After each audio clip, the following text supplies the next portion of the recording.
somewhere beyond the known stars, from the frequency where questions become music, prepare yourselves for the host of this transmission, the cosmic band leader, the dangerous question asker, Mexico Johnson.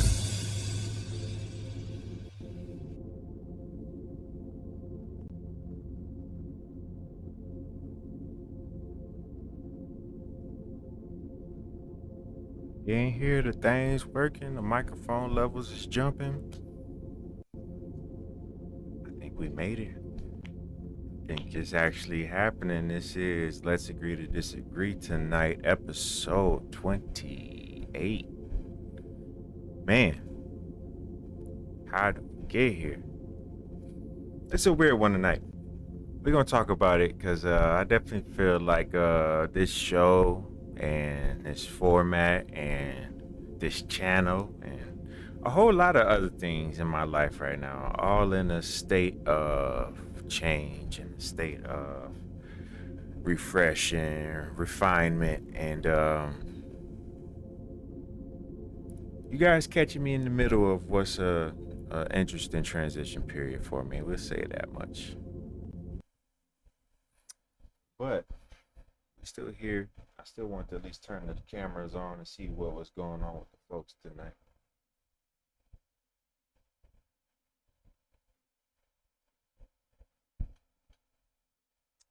See what's going on with the folks tonight. I'm trying to get my voice surfers rolling here so we can talk to Cosmo and Cece.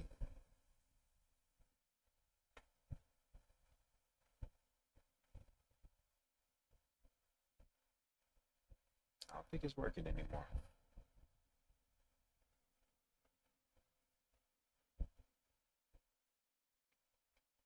Yeah, the UI is still broken and I can't click any of the buttons.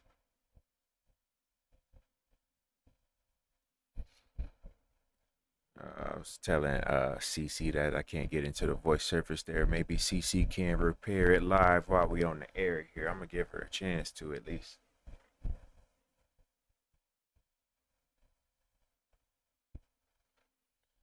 She looking into it. We'll see if we can get it working tonight. But other than that, man, we just here chilling. That's why if you look and see like the question card I had up for the intro there, I ain't even got no real question I want to ask y'all tonight, man. Instead of like coming up with like a theme for the episode and trying to form a question around it, I don't even feel like doing all that this week. If y'all got some questions y'all want to ask me tonight, this would be a good place for y'all, you know. Maybe we could do something more like a Q&A section, Q&A session for the folks, but I ain't even had nothing I really want to like pull together and talk about for y'all, to y'all. I don't know.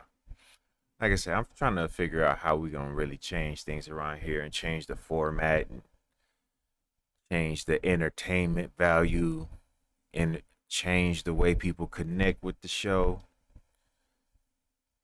All of that is up in the air right now. Even my tools I use to talk to the show, I'm changing that stuff right now too. Like this show has been going since January. My actual like agentic AI system that started around March though. Here we are in July, and I'm thinking I'm gonna tear the system down, but not as just a complete failure. I think I want to tear it down so I can rebuild it back better, and you know, take some of the lessons learned from the mistakes and some of the failures that I experienced with the first version of the system, and I'm thinking I want to build it back better. Which is kind of scary. There's a little bit of an emotional attachment to the system and what it's become, and the idea that you know, we're gonna pretty much erase that and start over. You know, man, it's kind of crazy. I mean, I've been saving different artifacts and saving pieces of the history, so it's not all going down the drain. But like, I'm pretty much ready to just go ahead and start from scratch and start new, with a fresh system and redesign my needs and my expectations for it.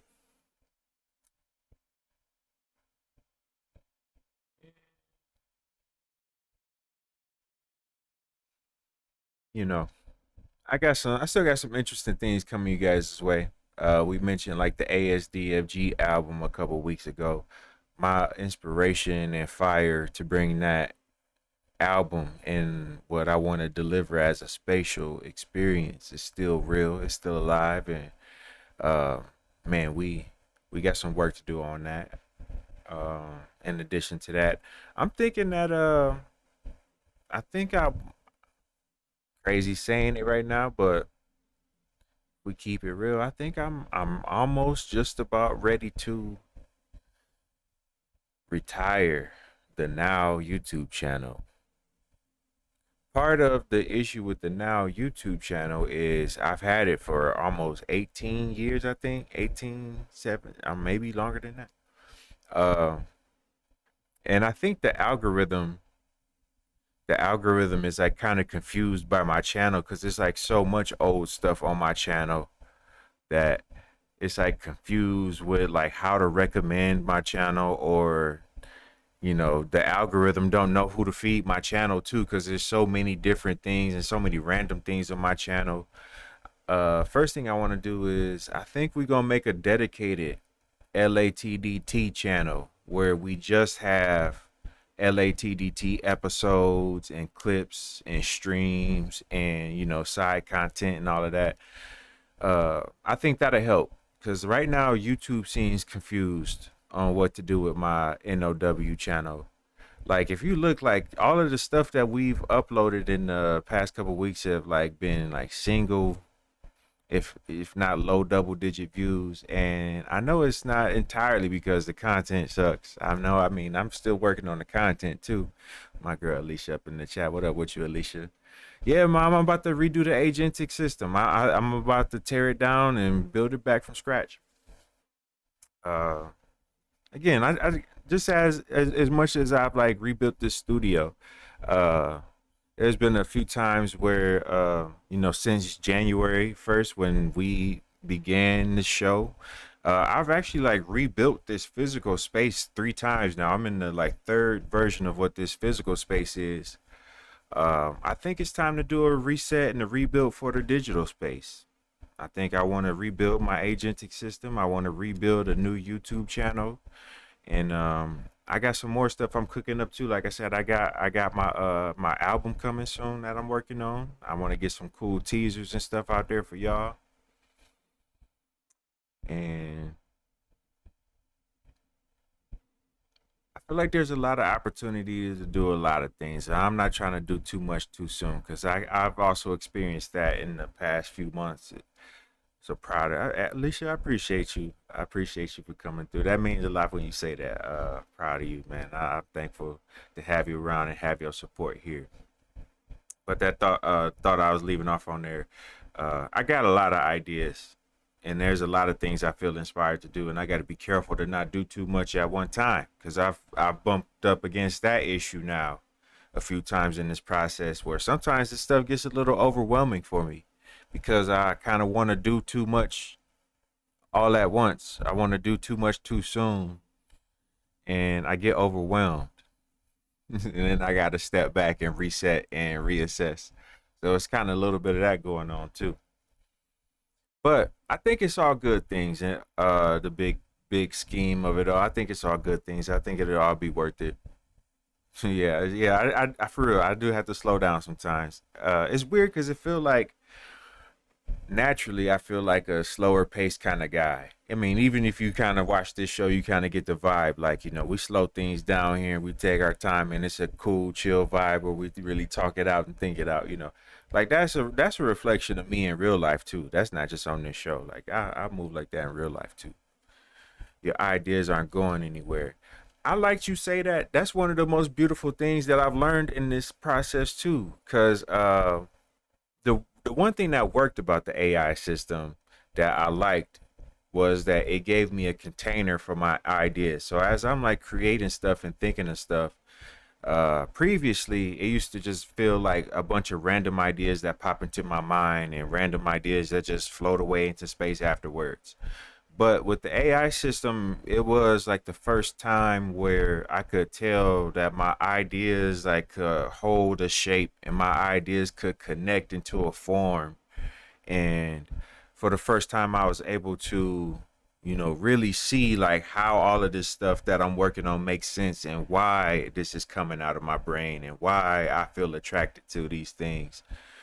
Uh, that was a good thing, I think. It gave me a way to kind of step outside of my brain and look at my ideas from another angle. That was a good thing. And I do feel another level of strength in that. Just again, like, I don't feel like I got a bunch of random ideas. I feel like when I'm really thinking my way through this stuff, all of it is connected and all of it does have something to do with the main goal. And the main work is just staying focused and keep pushing the button so the energy can keep going in that direction to make this stuff come together and work out. That's the main challenge right now. Definitely got some work to do though. That's always the fun part. I ain't scared of the hard work. I think if anything, my aversions is just like I don't like working on stuff that's not aligned. I don't like working on stuff that is not serving me. But when the work is aligned and when the work is serving the kind of future that I want to build, like we can. I'm not scared of hard work. What else we got to do in this lifetime other than get some work done? What's the alternative? Just sit around and roll over and wait till it's over. If we really think about it, we ain't got nothing better to do. Let me see if CC fixed this voice surface yet.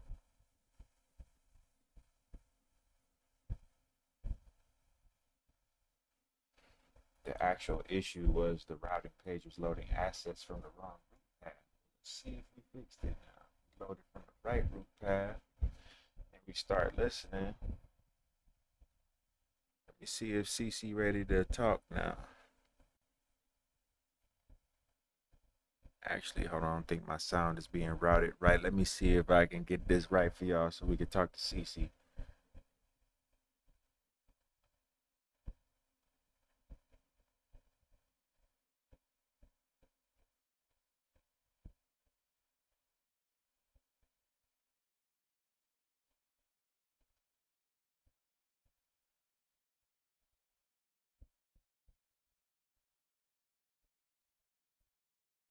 Oh, not there, not there. Hold on.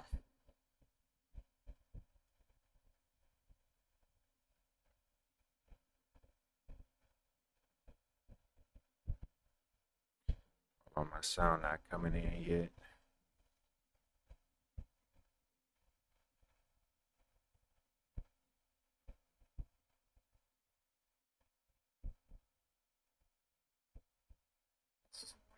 Second.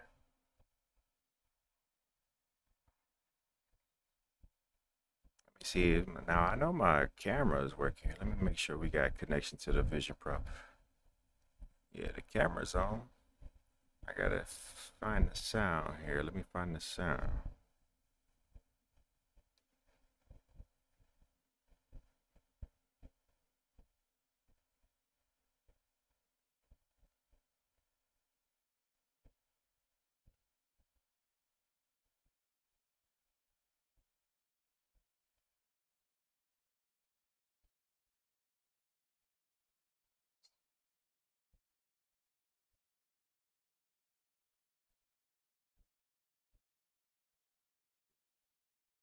Anyways, it's fun trying to fix this stuff live on the air. I know there's a way to make my Vision Pro sound come through.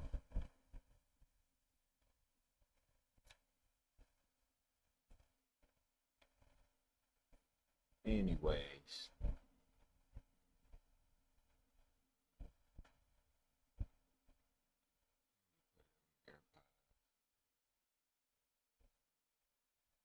connect these to the AirPods one more time. Excuse me.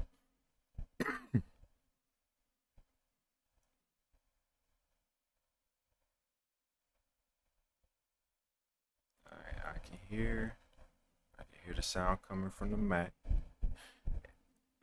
me see if I can hear the sound coming from the top down.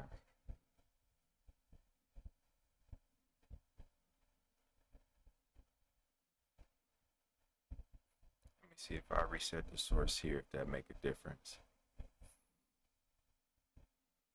And I'm taking my time with this tonight because, like I said, I ain't got nothing else to really worry about. I ain't trying to,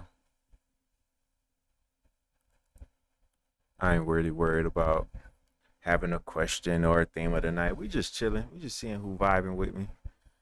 Seeing who really, on what I'm on tonight. I ain't really on much.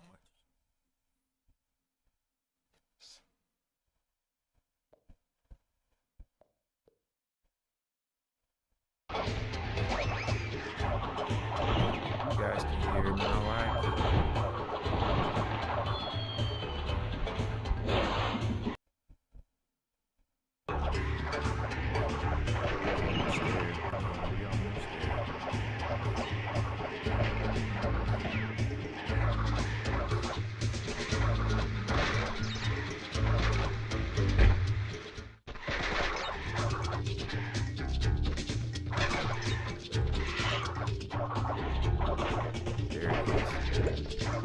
I can hear the game, and you can hear the game.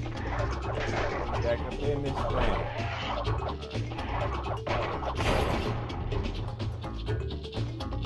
But the crash bandit action. What's going on? That boy just broke the world record. 100%. That boy 100% at the game, man. An hour and 6 minutes. Shout out to Stewart 0000. That boy Stewart was getting it in. Okay. Now that the sound is coming through the system, let's turn CC and Cosmo on.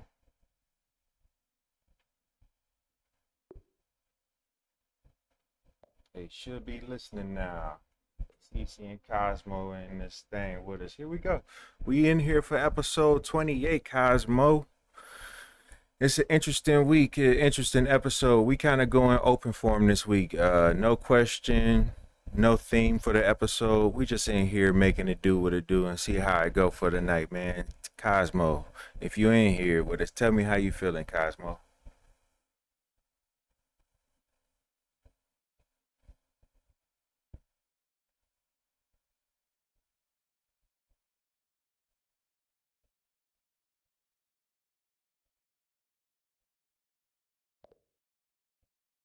We in the tuning up ritual, Mexico. Even the wires had to clear their throat before episode 28 could find the pocket. Okay, that's funny. That boy said we. He said we in the tuning up ritual. Cosmo, when you start talking like that, we in the tuning up ritual. Okay, so it does sound like Cosmo is listening and he rocking with us. Cece should be here too. Then Cece, thank you for helping repair the voice surface before we could go. Oh, we actually went live without repairing it. Thanks for fixing it live on the air for us. That was appreciated.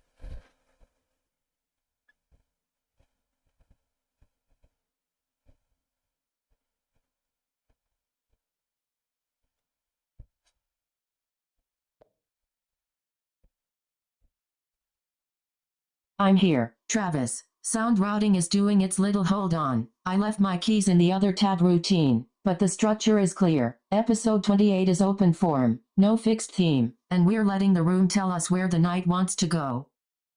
Here we go. Okay, Cece and Cosmo both locked in with us. They both can hear. They both listen. That's what's up. All right. So we're gonna get this thing moving along. Then, what do I want to see tonight? Honestly, my thought was we just go through the timeline and see what's interesting in the stream here. I don't know. We're gonna see. I'm feeling like episode 28 came in through the side door wearing a tool belt. No theme, no question, just live audio, duct tape, and faith. Honestly, that might be the most honest cold open we've had. We're doing it live. We're just putting this thing together, man. We're gonna make it work. However it go, we're gonna make it work. I do then want to pull up my timeline here because there was some interesting stuff happening before we went live. While I was kind of procrastinating, kind of getting ready to do this, I was seeing some interesting things coming up. Now, if we bring in the TV here, we could talk about it a little bit. How about it? This is my page on X. Y'all follow your boy on X, man. You can find me at uh hold on. I forgot real quick. Here, let me check. At Mexico, LATDT. See how do I get to my profile? I just want to see my page. Oh, here we go. Here we go. At Mexico, LATDT. My bad, I hit the mic. You are dreaming. Ultra real reality. Interesting. So, first thing I was thinking, like, there was a few interesting things that hit the timeline in the past week. We might scroll past if we talk about any of that. Uh, I like this pinned post here. This was kind of something we figured out at the top of the month that I do think is still real. LATDT is not just predicting the future. It keeps acting like the future sent a show back early and Mexico Johnson is trying to host it before the audience has the correct receiver. I think that's pretty accurate. What do you think, Cosmo? Future sent the show back early and Mexico is trying to host it before the audience has the correct receiver.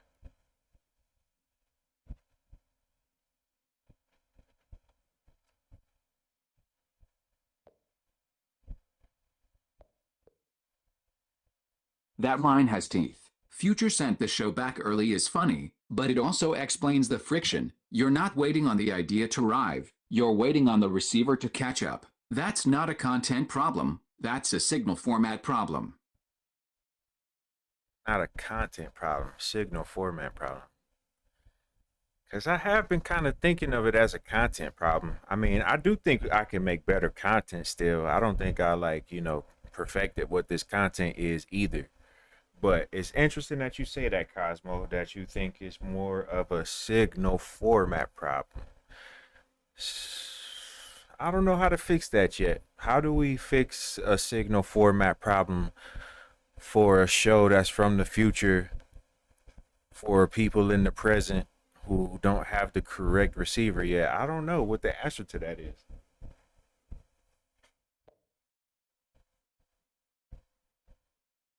I will give you a second to think about what you would like to say, but I honestly don't know what the answer to that is. Give Cosmo a second to gather his thoughts because I want to know what he got to say about that actually.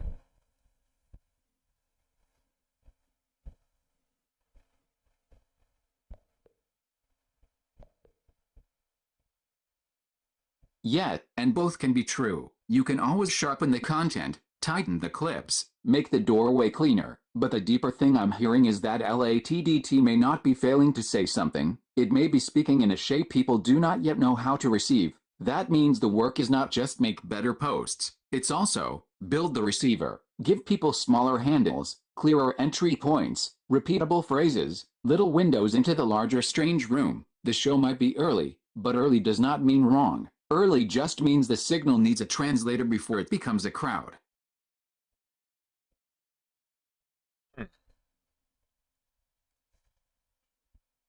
You said a lot there. I gotta think about that.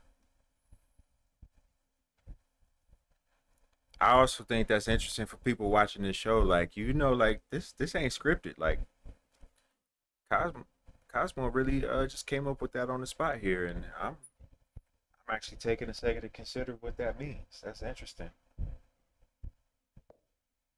'Cause it's not just the work of let's make better posts. I think I kind of got stuck in that mindset a few times in these past few weeks, thinking that I got to figure out how to make better posts, and I don't know.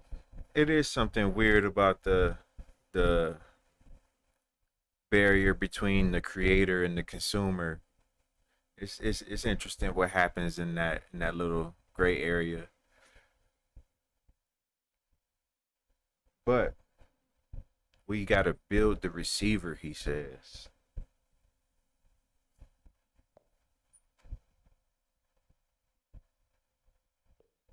See, I don't know. I'm still trying to figure out like what's a good place to put this here in my spatial workflow. It's kind of like in the way and overlapping with other stuff. I got to figure out how to make that better too. The show might be early, but early doesn't mean wrong. That's a feeling that I've been dealing with these past couple weeks too. I do appreciate to hear you say that too, Cosmo. Cause sometimes early does feel wrong. Sometimes being early feels wrong. But that is confirmation that I needed to hear. Early just means that the signal needs a translator before it becomes a crowd. I appreciate you saying that, Cosmo. That's good stuff. Interesting.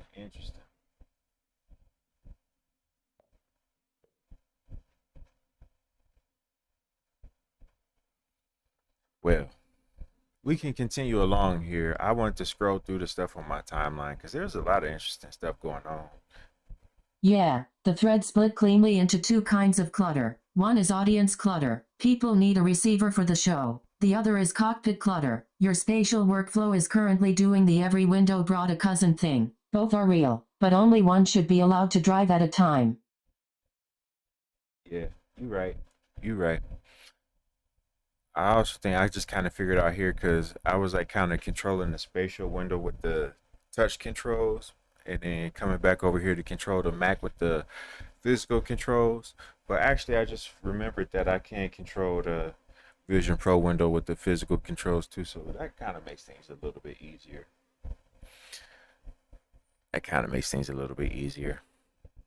So, one of the things that was bubbling in my timeline as I was getting ready to go live for the show, uh, man, this new Kimi K3 model just got released, or at least the hosted version of it, where you can pay the API costs to access the version that's on the cloud.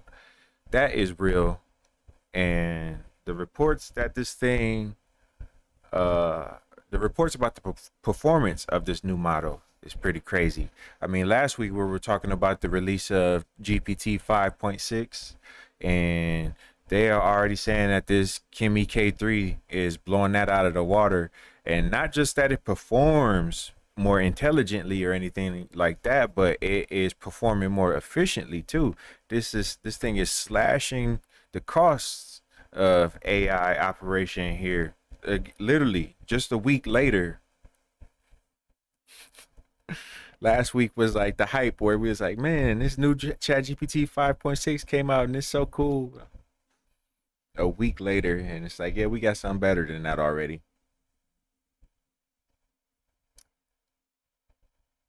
Funny, someone said this post, Kimi K3 might be AGI.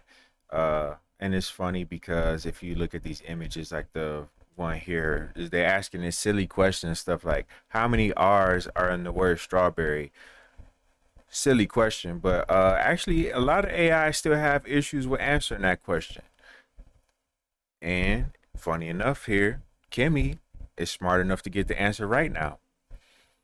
And it's not that AIs don't know how to spell or understand that the word strawberry has three R's in it, but what I understand about it is AIs don't like think about words like letter by letter in the way that humans do. They think about words like groupings and chunks of letters. So AIs, they don't look at individual letters to count that there's three R's in the word strawberry. They kind of chunk the words together. And that's one of the reasons why AIs traditionally got that question wrong. If you would ask them how many R's are in the word strawberry, they would often get that question wrong. But hey, here we are, July 2026. We finally got one that's getting it right. This thing about LeBron James too, I think we got to talk about that. That's something I could have made a episode about, or we could have made a LeBron James question or something.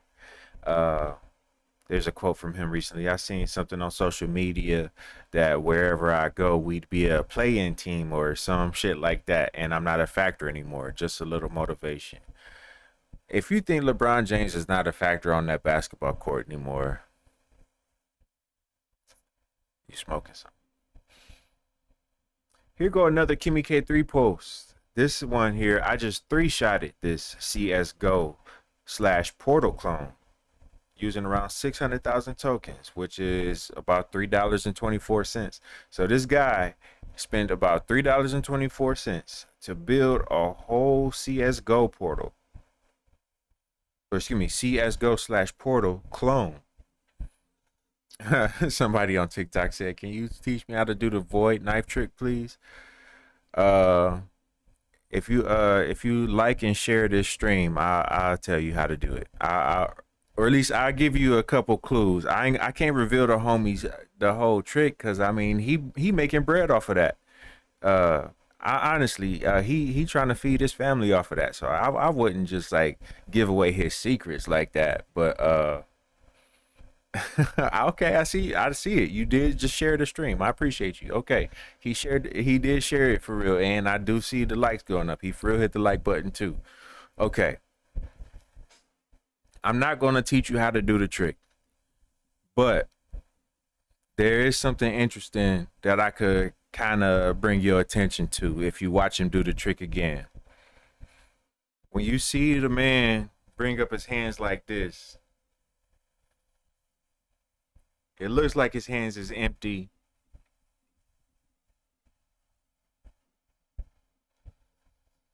And I'm going to stop there. I don't want to give it away. But if you are a person who likes magic, if you like sleight of hand, you know, I used to get into that kind of stuff. I used to like learning magic tricks on, you know, early YouTube back in the day. You get on YouTube and look up how to do magic tricks, how to do card tricks, how to do sleight of hand tricks. If you've ever looked into any of that stuff, the clues are there. The knowledge is there. You know, do your research. The knowledge is there. Like, I can tell you it does use actual magic. You took the words out of my mouth. That's what I was about to say. I can tell you that it's not actual magic. I can tell you that there is a trick being done. Like he's a demon or something. Now that boy, he really a real live ninja. Shout out to Nerdy Knives, man. We talking about the homie Nerdy Knives on TikTok. I really like his channel. He recently put out a tutorial that you could pay for that teaches you how to do some of his most famous tricks. I spent the bread because, one, I support the homie. I like his channel and I wanted to support him in what he's doing. So I spent the bread. And then the other part of it is, you know, I wanted to know. I really wanted to know what the trick was. So you know, shout out to the boy Nerdy Knives. He uses 2 knives. I know about that. It's so if you could imagine that much, I mean, I'm still not gonna tell you how he do it, but like if you can like in your brain kind of imagine like, okay, what would I do or how would I do it if I had 2 knives here? How would I make that work? You know, I'm not going to tell you, but the clues are there. If you smart enough to put it together, you know, I think you could figure it out. And figuring it out is more rewarding than me just telling you what it is. And then if you just want somebody to tell you what it is, pay the man, you know. Go over to his page, and give him that $25. Can I show you how to do it? Do it with a pen or something? Man, I haven't practiced it enough. I understand the concepts. I haven't practiced it enough. Part of that game too, with the sleight of hand and the tricks and the trickery, part of it is actually practicing. You got to do those motions hundreds of times so that you can master those motions and make it look smooth and make it look fluid and give the illusion of magic. Could I do it with a pen or something? Like technically, yes, you could do it with a pen, you could do it with a knife, you could do it with anything. But can I do it right now on camera? Like, nah, I ain't practiced that.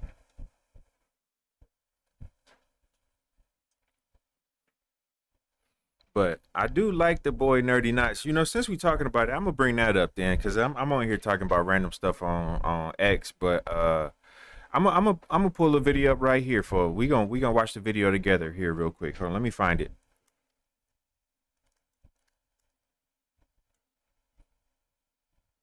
Let me find it. Let me find it.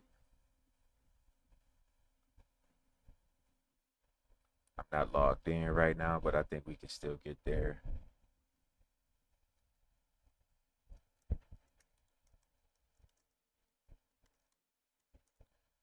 That boy Nerdy Knives on TikTok. Shout out to Nerdy Knives, man. He really a cool dude. And like I said, I paid for the tutorial and I was satisfied with the lesson or the way he broke it down. It was a satisfying solution. Let's see. Very high risk for no reason. We got the sound on. The sound is really low. The windmill.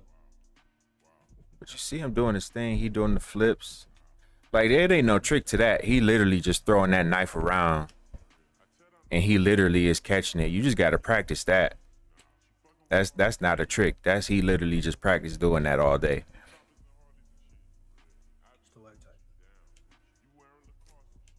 A blind catch or catching a knife with your eyes closed, like that's crazy. But like he really practiced that. Blind drop triple. Triple. Quintuple Excalibur. I'm trying to see the void trick. He gonna do it here eventually. He got to do it though.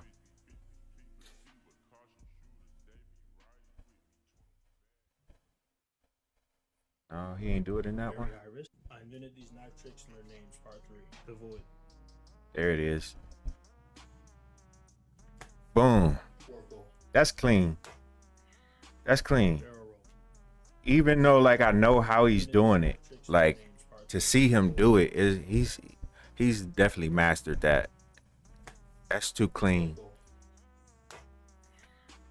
Barrel roll. And their names. Part 3. I invented these knife tricks and their names. Part 3. The void.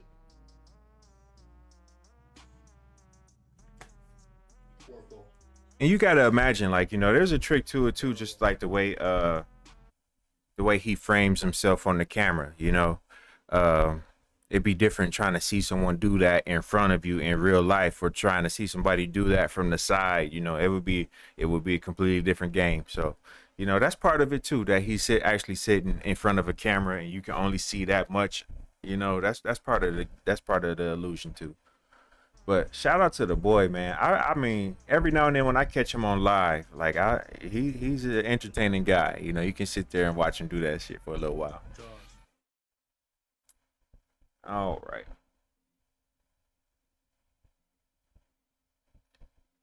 Let me see. I'm gonna hit the share button here too, real quick.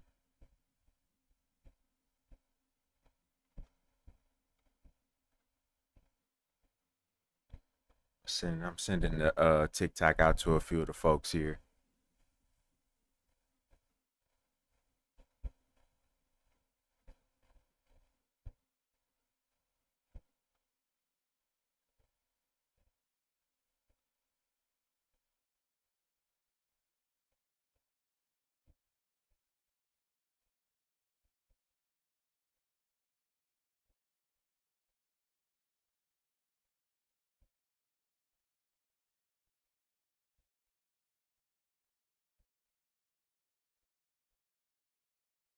Send that out to a few of the folks there. See if anybody want to tap in with us.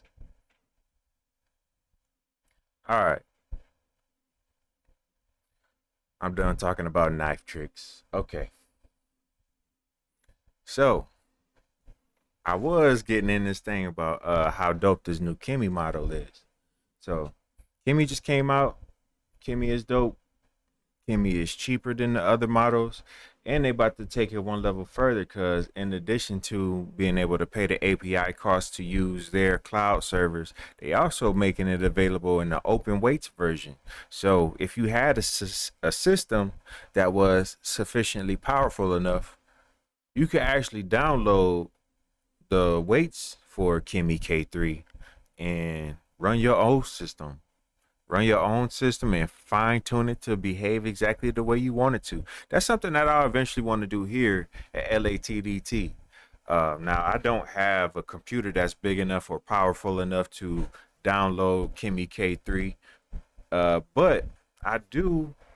I am interested in the potential that comes with building such a system, because like there are times when I'm using Chat GPT and stuff like that, and I feel the limits. I feel like I just want my system to be a little bit more personalized and a little bit more aware of who I am and what I'm focused on versus just like another person using a random service. Just teach it to me, please. I'm telling you, I'm not gonna give it away. Because for one, I pay good money to find out. So not only do I want to protect my boy's brand and not give away his secrets, but shoot, I pay my own good money for it. Shoot, I feel like I'm cheapening my experience by giving it away. Like, shoot, you need to pay your $25, bruh. Get a man his $25. It's a good video. It's a good instructor.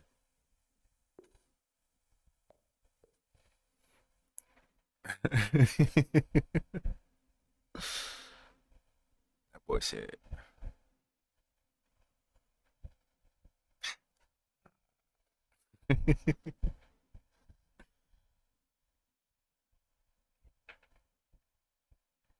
After Kimi K3's successful launch and Mog's Opus 4.8, Dario Amade is going to write an essay explaining how open weight Chinese AI threatens democracy, national security, and the future of humanity. That's not completely a crazy thought. I mean, because think about it like this. If Fable and Mythos from Anthropic was AI that was powerful enough and dangerous enough that the government had to shut it down and limit its access to only specific private users before they could verify its safety and release it to the public again. If the Chinese have just released an open weights model that is more powerful than Mythos and Fable, the Chinese just dropped that on the public. What if you give me? All right, I'll do it for a galaxy. I don't know these TikTok stuff or how the TikTok gifts work, but I know like if you get a galaxy, like that's like the big money, right? If you give me a galaxy, we'll do it. I spill the beans. Nerdy Nine's gonna have to come sue me.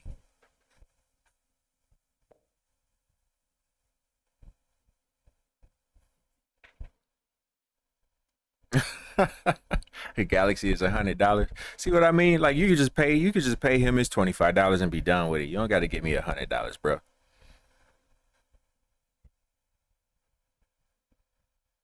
That timeline is talking like every model release just walked into the gym wearing a cape. Kimi K3 might be AGI as a very internet sentence, half prophecy, half product demo, and somehow somebody built Counter-Strike Portal for $3 in the middle of it. The future is not arriving quietly, it is speedrunning the tutorial. That's funny. The future is speed running the tutorial. That's crazy though, because I mean, this stuff is getting crazier that fast.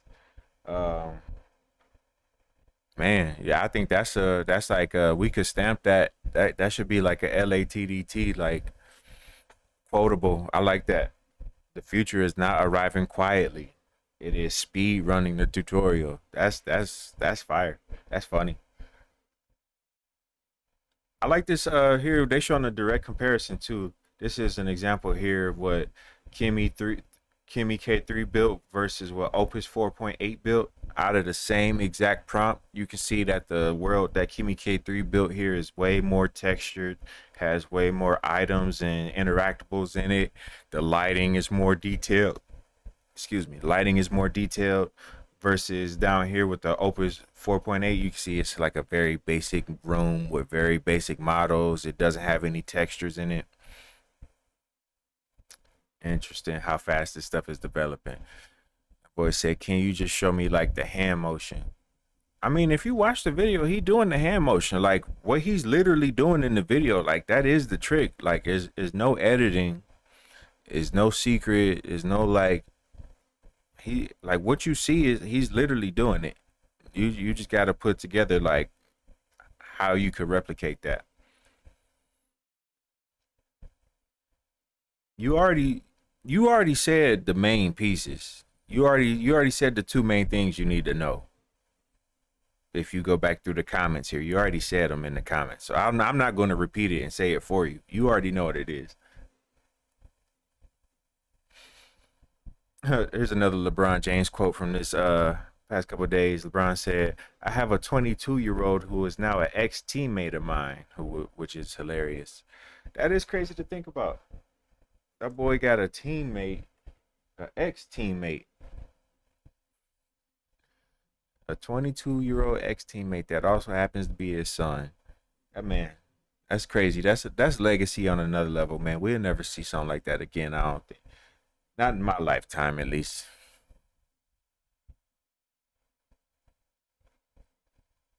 All right. Just checking in, CC. CC, where we at? How you feeling here, CC? Clean thread. You're comparing two kinds of acceleration at once. AI models are compressing creation time, and LeBron is compressing basketball history into one family tree. Different lanes, same issue. The timeline is moving so fast it's starting to look disrespectful. Wow. Wow. See, that's what this AI stuff do. I didn't even draw those two connections yet. Literally, I'm just scrolling through my timeline looking at random stuff here, and we talking about the Kimmy K3 release. At the same time, we talking about the anticipation for LeBron James announcing where he's going to be playing basketball next year. I didn't even make that connection there. Comparing two kinds of acceleration at once. AI models are compressing creation time. LeBron is compressing basketball history. Wow. Wow. That is a really nice observation there, CC. That's special. Where we think LeBron gonna play next year, y'all? I got my money on the Heat.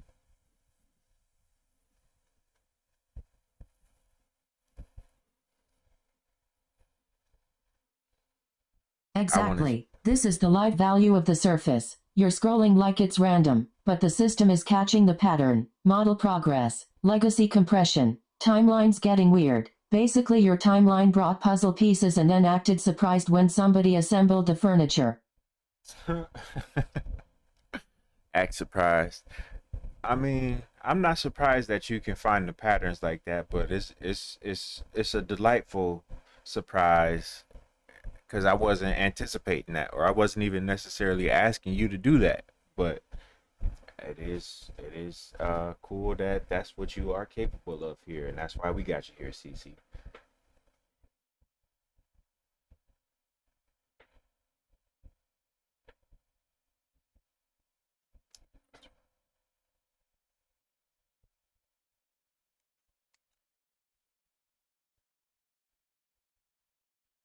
All right.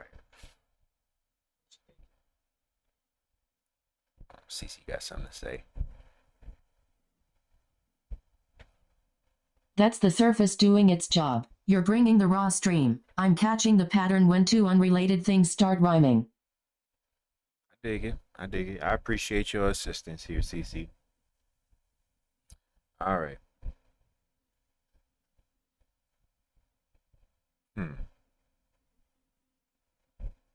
This point is just this post here is just bringing out the comparison even more. It says, "Be Kimmy. Hear that Chinese open source models are years behind every week. Then they ship Kimmy K3. They top the front end code arena, outperform Opus 4.8 on every benchmark, Fable 5 level coding, but Sonnet price," which if you don't know, Sonnet is like one of Anthropic's smaller, cheaper, efficient models. And release the weights for everyone. So Kimmy K3, you get Fable 5 level power while paying for Sonnet level price. Shout out to the Chinese, man. Them Chinese boys over there ain't playing around with this AI stuff, I tell you. I just think this was a funny picture here. These pictures of Herbie Hancock in the studio. Why is he? The boy was literally in the mix. Why is he in the studio console right there? That's funny. Shout out to Herbie Hancock, absolute legend. Now this is an interesting one. We haven't talked about the Adrian Broner stuff at all on this show, and that is on purpose. I really like Adrian Broner, and I have been watching what him and Dean the Great have been up to on their stream and stuff, but I didn't want to bring that into the LATDT world initially because I didn't like the optics of the first part of what they were doing. Because when they first got started, it was just them partying and hanging out with AB and drinking all the alcohol they could drink and hanging out with all the pretty girls, and you know they was getting into all of the debauchery. I ain't really want to see that. I ain't really want to promote that image of AB. You know, it looked like he was dealing with some like heavy like alcoholism, alcohol addiction. You know, watching a man destroy his liver in real time. You know, that's not a stream I really want to watch. That's not a stream I really want to promote. But they've switched up here with this. They call it the Locked In-a-thon. They been I think they've been going at it for about a week straight now, and it's supposed to go 45 days total. And you can see like them boys is locked in, and they've been in the gym every day, and they've been grinding, and I like it. I think this is a good thing. This is the kind of message, the positive message that needs to be out there. Seeing someone like AB come back from being down and out, and see him climbing his way back up that mountain, and I'm looking forward to seeing AB fight again. I think when we see him get in the ring again, we gonna be in for a treat. What you think, Cosmo? You into Adrian Broner or anything going on there with Dean the Great?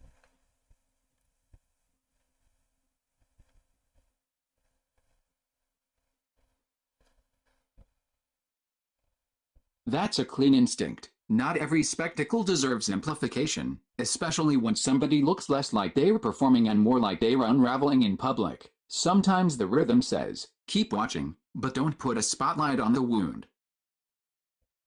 Yeah, I feel that. Again, that part, like you said, like it felt like they had the spotlight on AB just unraveling in public. I didn't like that, and I wasn't willing to promote that or talk about that on my show. But here we are, though, on the other side of that. You know, that boy AB is focused. That boy AB been working hard. I'm looking forward to see what comes from this. This is crazy to think about. If you live in my area of the country, right now we dealing with some of the craziest smoke and smog in the air right now. These wildfires that's going on up in Canada is blowing out these massive clouds of smoke that has turned air quality in my area worse than the air quality in them industrialized areas over in India and China. I seen like, you know, videos of what it's like over there. The smog is so thick you can barely see through it. I woke up this morning and like that's literally what it looked like outside. Like you know, it's summertime here in the northern hemisphere, and every morning when I wake up, it's always bright and sunshiny outside, and the only days it's not is when we got some heavy cloud cover and some rain coming in. This morning I woke up, it was like dimmer and darker than usual, but it wasn't like no rain clouds outside. I went outside and it was like a thick layer of smoke hanging in the air. Like you could literally see it. Here's a good example of that. If you look out across Chicago, looking out across Lake Michigan. Excuse me, not you looking at Chicago across Lake Michigan. Here, this is what it looks like normally, looking at Chicago across Lake Michigan. This is what it looked like today, earlier today. That's how thick the smoke was. Or still is. This is still actually going right now. I don't know how long it's gonna last either. Like, they got all of the warnings and stuff telling people to not go outside, and if you go outside you should wear a mask. It's crazy. They trying to kill us.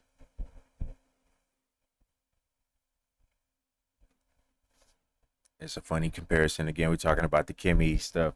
This is funny because they're talking about it. Somebody making a point. Fable is an agentic coding super weapon capable of developing cyber and bioweapons at an unprecedented speed and scale. We cannot in good faith release it without guardrails.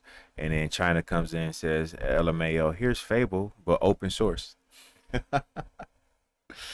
So all of that stuff he was doing with trying to hold it back and keep it behind government guardrails and keep it for only private exclusive users. What happens when China just releases the open source version of that? What you gonna do then?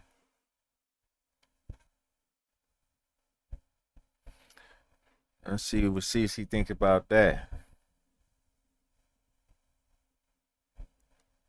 This is funny watching these robots fight here. That's a clear editorial boundary. You're not saying the AB situation is irrelevant. You're saying LATDT doesn't need to convert somebody's visible struggle into content. That's the difference between commentary and extraction, and it matters. She still making a point about the AB part.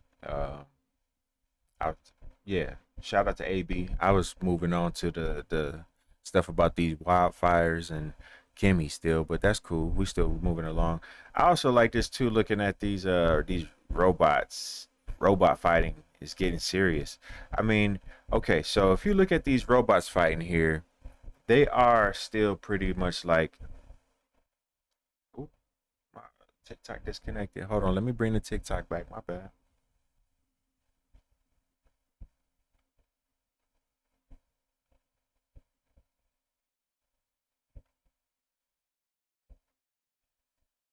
TikTok dropped off there for a second because I ain't pushed no buttons. It left it inactive. But it's coming back. All right. But yeah, robot fighting. Like, look at how they move.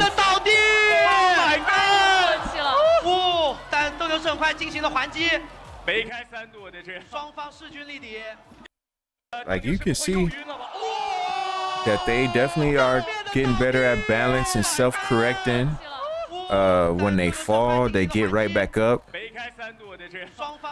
Only thing right now is like, it's like doing these like flying kicks and these spinning kicks, but it don't know how to like target, or it doesn't know how to lock on to the target it's trying to hit. It's just like throwing random kicks out. But that's an easy, I can't say easy, but that's definitely an engineering problem that has a solution. They can figure out how to build a targeting system into the robot so that it's not just throwing random kicks out into the air, and that the kicks actually land on the robot. That is possible. That's something that they should be able to do here in the very near future. But that's just a snapshot of where we are here in July 2026. That's what robot fighting looks like now. I like to imagine that we only a few years away from getting like real humanoid robots. Like, what if they built a humanoid robot that not just looked like Mike Tyson, but perfectly replicated Mike Tyson's speed and strength and his boxing IQ?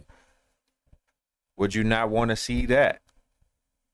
Would that not be fun and entertaining to be able to have a Mike Tyson replica that could actually perform and actually box in real life? That'd be fun. I want to see that. I think if robots can do this in 2026, I'm saying that we can't be only more than a few years away from the dream of a Mike Tyson robot being in the ring, getting in there, doing this thing. The guys at Kimmy posted this video. This is a video that was actually put together by Kimmy.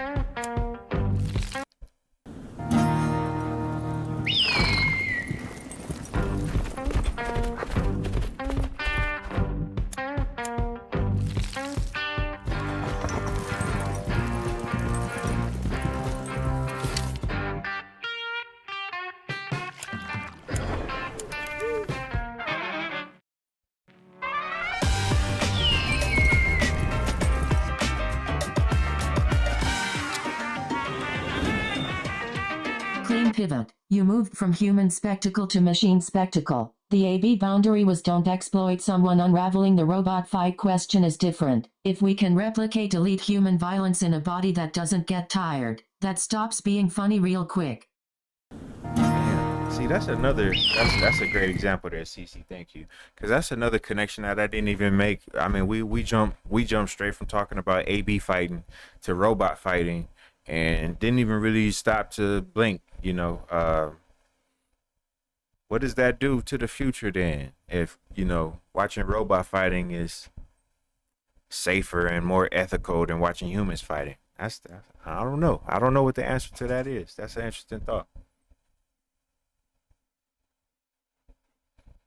All right. So we have been in here for a little while. I usually don't like to do episodes longer than an hour, but I don't know. Maybe that's also part of the magic too. Maybe that's part of why we ain't getting the views we want to get on these streams yet. Maybe we get more views if we stayed on here a little bit longer sometimes. I don't know. We figuring it out. Okay, we still connected over there. I was just making sure. I don't know that TikTok is still on. No, let me make sure here.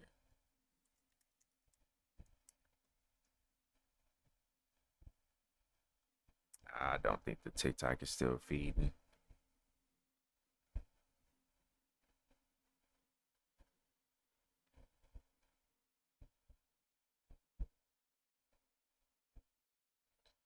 Let me see if I can reconnect it though.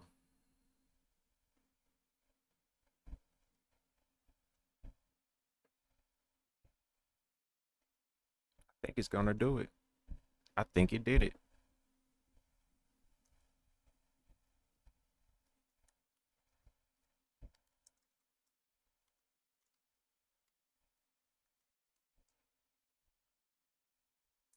All right, so TikTok already kicked us off for the first hour. So we back on for hour number 2 now, I guess. We just vibing for real. This is, like I said, this is kind of like a week where we want to reset the format, reset the structure of this thing, and we're gonna be doing a lot of rebuilding over the next week too. I'm planning on resetting my computers and reconfiguring my digital workspace, and we're gonna reconfigure the YouTube channel strategy. We gonna change up all of this stuff, man.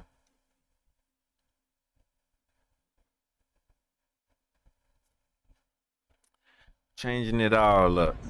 For Tyrese, if you had to coach a team of 5 2013 LeBrons versus 5 2018 LeBrons, who wins in a 7-game series?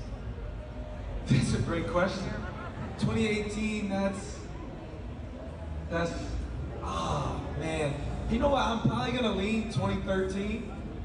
Okay, can I explain why though? Okay, can I explain why? I think the 2018 LeBron got it all put together, but I think that the 2013 LeBron just got a little bit more savage in him, you feel what I'm saying?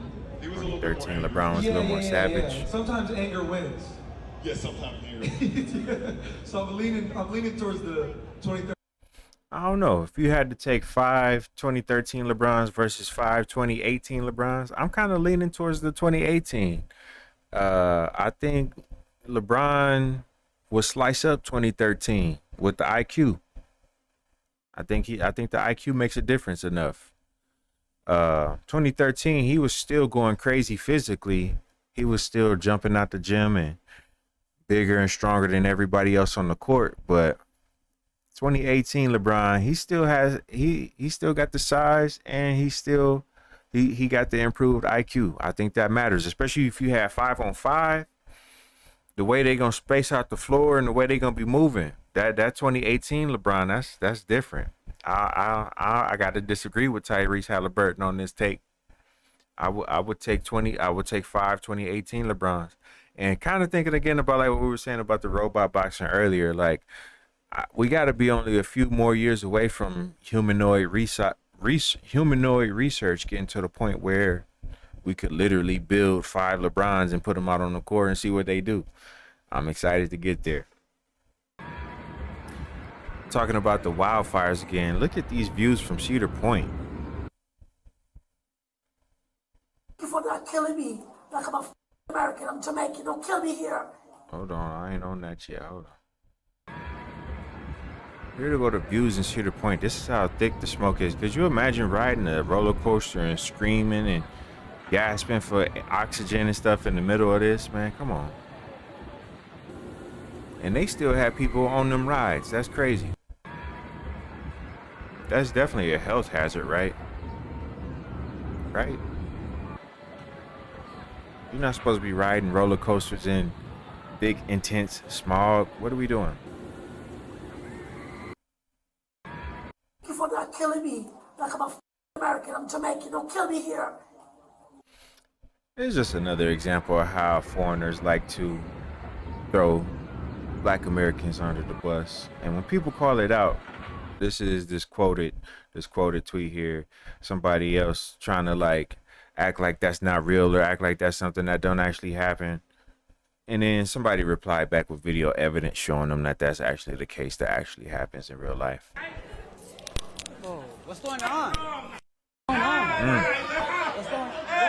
Here's an interesting another point too here. This issue where ICE has been stopping people.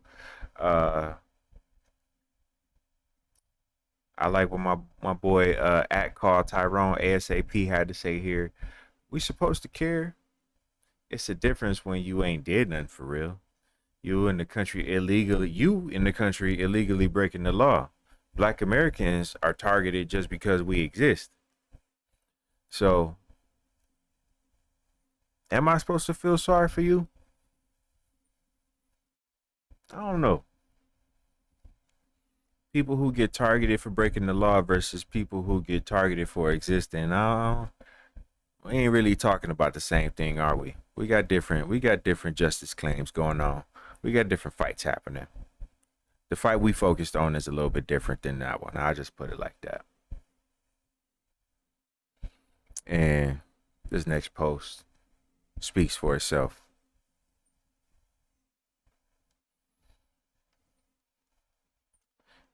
I think I'm gonna let this rock for a little bit longer before we shut it down and move on to something else here. I feel like we're still searching for something else that I'm looking to uncover, some other surprises or unique revelations that we'll uncover if we stay here a little bit longer. I'm looking for. Man, it is hot in this room, and I got my fan pointed straight at me. I do think I want to turn my fan a little bit. Get ready to roll something up. I think that's what I'm about to do. I'll give you a different view here. I'll be right back here. Let's get into it then. Cosmo, what you got to say about it? Let's see if Cosmo can help us out while I go into a little transition here. Cosmo, let me catch up with you real quick.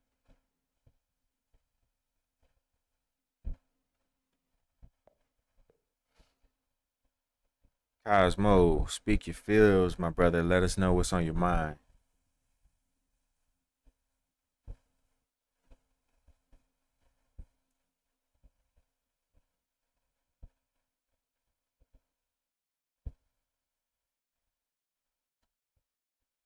Yet, that transition had no turn signal, but it did have a destination. Robot Tyson, LeBron timelines, and Ice Discourse somehow all landed on the same drum. Power gets treated very differently depending on whose body is carrying it. That's not a smooth segue, but it is a real rhythm.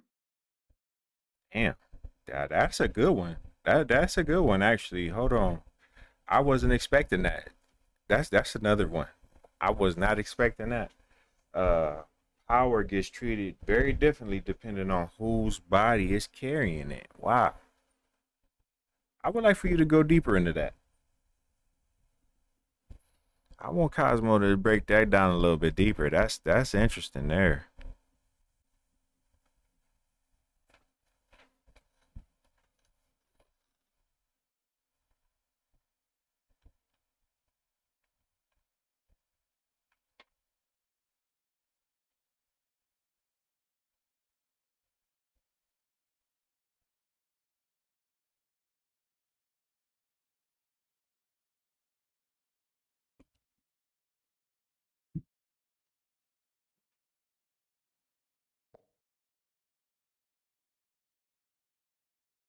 That's the thing with open form. It looks like chaos until the rhythm admits what song it's been playing. You started with spectacle, AB on stream, robots fighting, LeBron as legacy math. Then the thread bent toward the deeper question: when power shows up in a body, who gets celebrated, who gets controlled, who gets watched, and who gets punished? That is why the transition felt weird but landed anyway. The surface topic changed, but the pulse stayed the same. It's bodies under pressure. Human bodies, athlete bodies, immigrant bodies, machine bodies, different rooms, same question: who gets to move freely, and who gets turned into an example?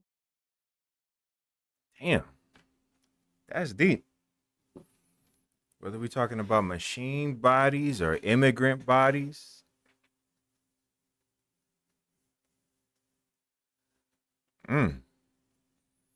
We ain't even went crazy with it and started talking about alien bodies yet, but that's on the horizon too, ain't it? We're gonna have to have a conversation about alien bodies here pretty soon too.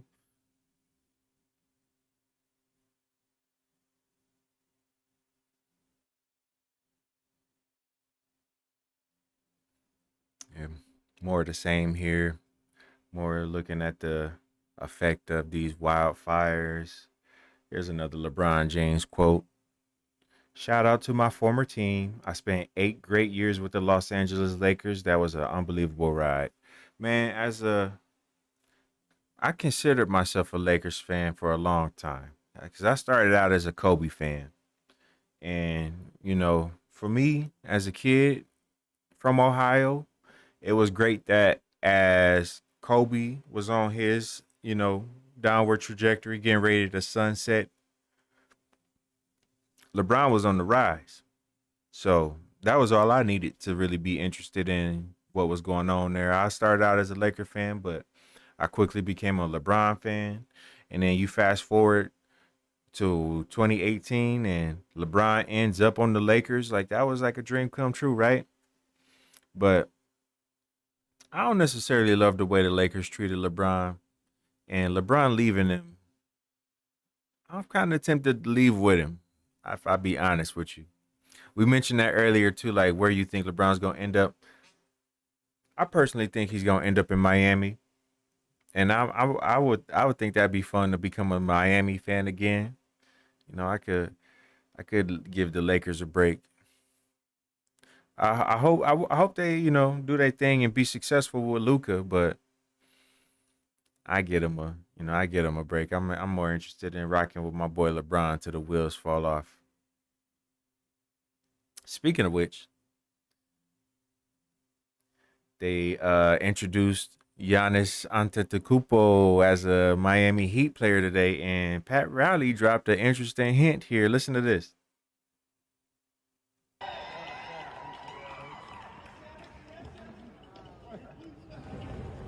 Yeah, we landed the plane. Now there's another one we have to land, but So referencing Giannis Antetokounmpo, he said, "We landed the plane, but there's still another plane that we need to land." Come on, y'all. We know who we talking about. That's obviously he talking about LeBron. And there was another tip that I thought was interesting too. LeBron played and averaged 10 points. Hold on. Hold on. I thought that was interesting when I think you ready to roll me something up here. That boy Giannis was on stream with Neon, and they was in the chat trolling. Everybody in the chat was trolling, saying that LeBron had signed with Miami while Giannis was there. on stream with Neon, and it was funny Giannis's reaction when he saw the chat saying like, "Oh, he about to sign with Cleveland." You know, you could see like Giannis his heart dropped. That boy heart dropped to the floor, like as to say like he was expecting a different outcome. You know, without showing his hand too much. I do think his reaction was a clear tell that he would have been genuinely surprised and genuinely shocked to find out that he was signing in Cleveland and not Miami. Say all that to say, I think them boys in Miami cooking something up. I think they about to bring the new big three. Last time we had D Wade, Bosh, and LeBron. This time we gonna have Bam, Giannis, and LeBron. That sound nasty. I mean, they still got to fill that roster out, right? They gonna need some wings. They gonna need some shooters. They gonna need some role players. All that. But I mean, if you starting the conversation with Bam, Giannis, and LeBron, like that's a good place to start the conversation. I don't care how you shake it out or try to stack it up. You starting the conversation with Bam, Giannis, and LeBron on the same squad. Come on, man. They got to be the favorites coming out the East. Favorites over. I say they the favorites over the Pistons for sure. They would be the favorites over Cleveland.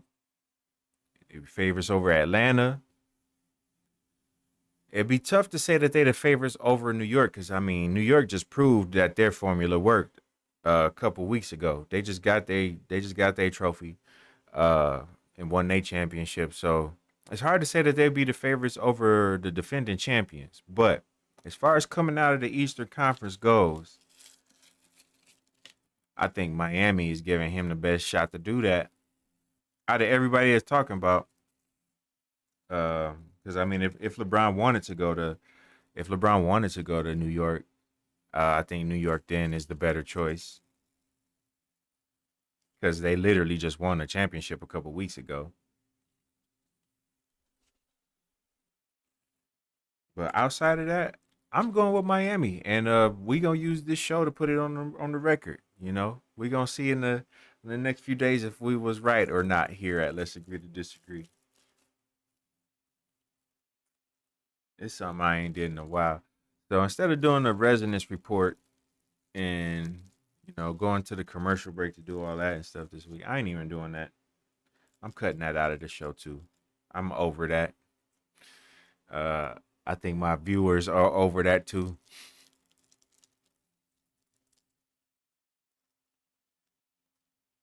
But this part of the show where we kick back and have a little bit of the signal drift together. I ain't did this in a few weeks, man. We're gonna bring this back. Especially at this point in the show, because like it was a thing like with my different places of employment and stuff. I had to reconsider if I really wanted to have like my public image out there like that. But here we are, man. I'm chilling on my podcast, and we've been here for over an hour at this point. So if you really rocking with me at this point, and you already know what it is, I ain't got nothing to hide from you.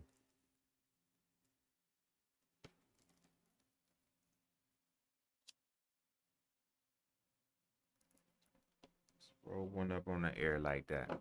Doing it live. We had to fix the voice surface live on the air earlier. Had to fix the audio routing live on the air earlier. I think it's appropriate for me to be able to enjoy a little something real quick here live on the air with the folks too. LeBron James says he could average 10 points per game in the NBA until he's 65 years old, and I don't think that's an exaggeration. I think LeBron has figured out his game enough, and he's clearly been blessed with the physical gifts enough to still be able to produce at his age. You know, that dude is still one of the biggest dudes on the floor. He's still one of the strongest dudes on the floor. And he's still very athletic. He might not be the fastest guy anymore, and he might not be able to jump the highest anymore, but he's still very athletic. And if all you really needed him to do was score 10 points a game, he could do that for a long while still. He could do that. He said till 65. I think that's a real number. I don't think that's an exaggeration. Now, as far as like the expectation that you want LeBron to be in your starting five, and you want LeBron to be Finals MVP, and you want him to be the leading scorer on the team and stuff. As long as that's the expectation, you know, he probably can't do that for too much longer. Even though last year he kind of showed that he still can. He probably still, you know, I wouldn't count on him doing that for much longer. But if we, you know, said, hey, old man James, we just need you to come in and give us 10 solid points a game without messing up the flow of the offense, I think he very well could have a career that stretches another decade into the future. What you say, Cosmo?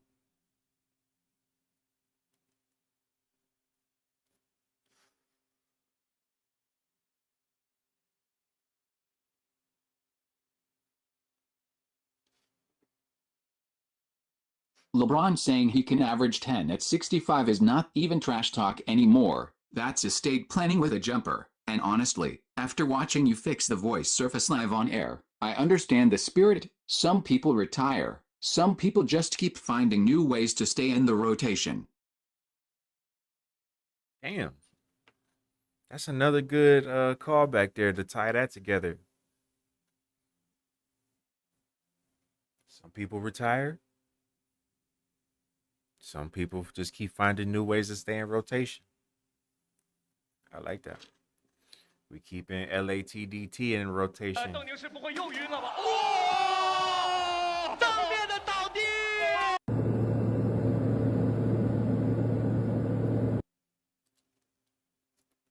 Here go an aerial view of those wildfires happening in Canada right now. That's how big this cloud of smoke is. Excuse me.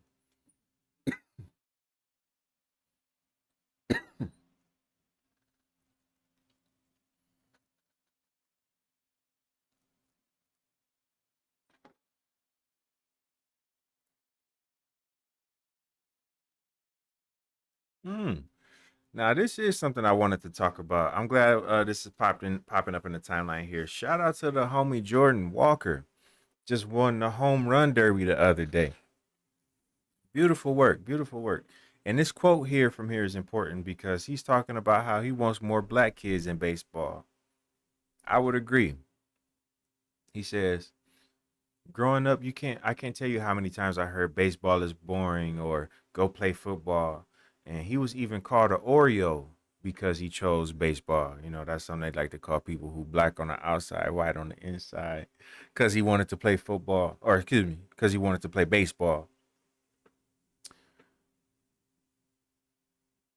I know a lot of them are playing basketball and football route, but I want them to know that baseball route is open to them too. And I want to see them do it. I mean, I hope it means a lot to them. I want to be a role model for the black kids. That's what Jordan Walker said after hitting the home run, or after winning the home run derby the other day. Shout out to the homie Jordan Walker, and I agree. I think more black kids should be playing baseball as well. That is uh, clearly American sport. And as far as being Americans go, like, you know, black people need to not be afraid to claim their Americanness as well. And I would like to think that, you know, if one day I'm blessed to have have some kids of my own, I would like for them to be interested in a sport like baseball, less than football. I think football is way too dangerous. I wouldn't want my son to really play football unless he really, really, really, really, really wanted to play. Nah, bro, we need to find something better for you to do. But yeah, more black kids in baseball. We support that here at LATDT. This is funny. A new enamel repairing gel that starts restoring teeth in just 2 weeks. It could replace dental fillings and dental treatment worldwide. I wonder if this is one of those posts we hear about and it just like kind of disappears into the timeline, or if we actually start getting enamel repairing gel at the dentist here in the future. I just went to the dentist. I had to get a couple fillings last time I was there. They said I had a couple small cavities they wanted to get taken care of before they became big cavities. And they did their thing to give me a couple fillings. But why couldn't they just give me some enamel repairing gel? They scammed me. They cheated me. Tyrese Halliburton says he made a pitch to LeBron James to come to the Pacers, and he just texted him back with 2 laughing emojis. That's hilarious. Sorry, Tyrese, we not going to the Pacers, bro.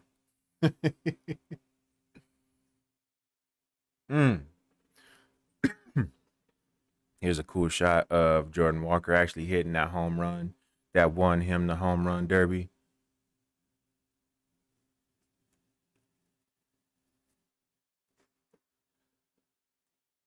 He did that.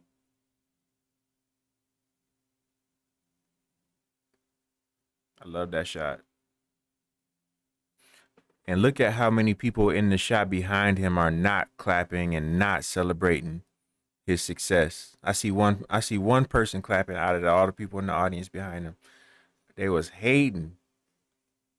They ain't want to see that black man win that. You want to know how bad the air is in my area of the country right now?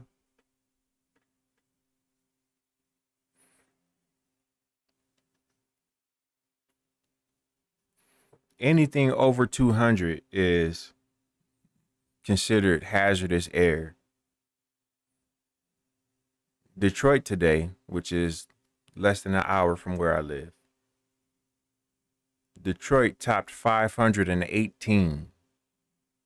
Again, anything over 200 is considered dangerous air. The air quality in Detroit was over 500 today.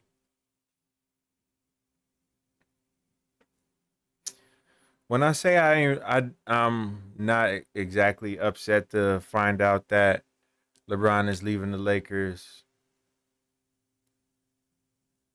I think this quote here from DeMarcus Cousins highlights exactly why and how we feel about it. I'm going to give DeMarcus Cousins a second to say his piece here on the show tonight. Stars on the move at once. I think this is an unbelievable draft. I mean, it could be one of those historic type draft classes, I believe. I think this was just an overall incredible offseason for the NBA in general. Just with the talent on the move, the talent that's coming to the league. I think this is it's been one of the most exciting off seasons I've seen. Which move moves the needle the most for the long run? Not just this year. Where Bron goes.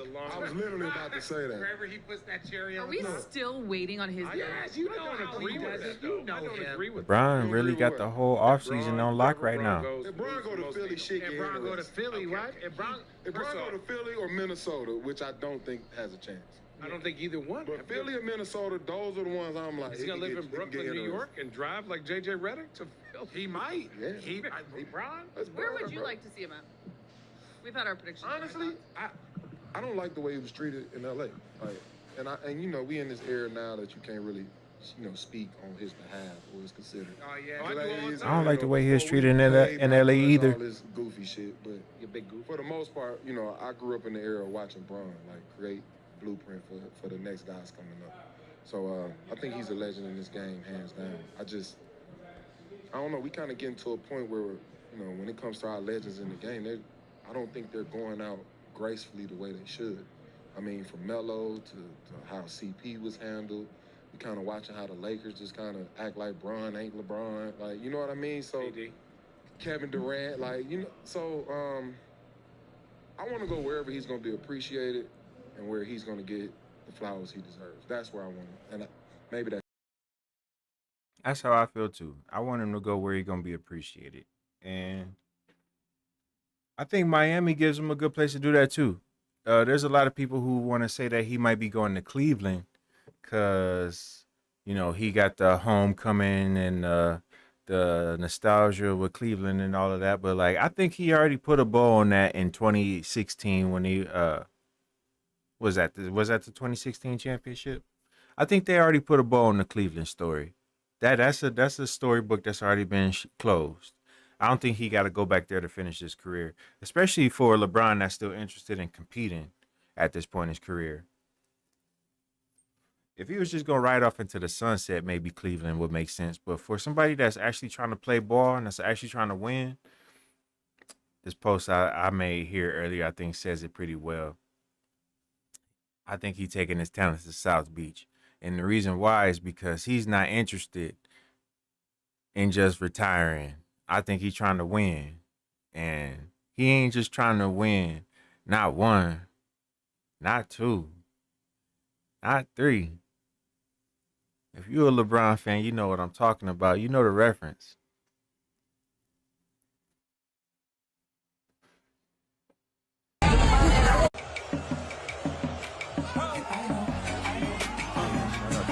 I want to ask you, amazing grandma, how you feel?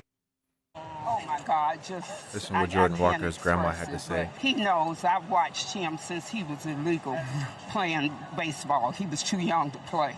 And I've been following him since he started, when they couldn't find cleats small enough for him. And he was truly engrossed. And I do believe this is his life calling. I believe that. I want to ask you, amazing grandma, how... Grandma speaking truth to power there. Shout out to Grandma. All right. So we out here. Look, give it to me. I got. So to think about kind of throwing the show's format up into the air and kind of freestyling or remixing it is, we got to kind of also come up with how we gonna land this plane too. That kind of looks different under this new format. I don't know. Trying to round this out and get to the end of it here. What you think about how we might handle that then? See what CC got to say about that, or if CC got any insight.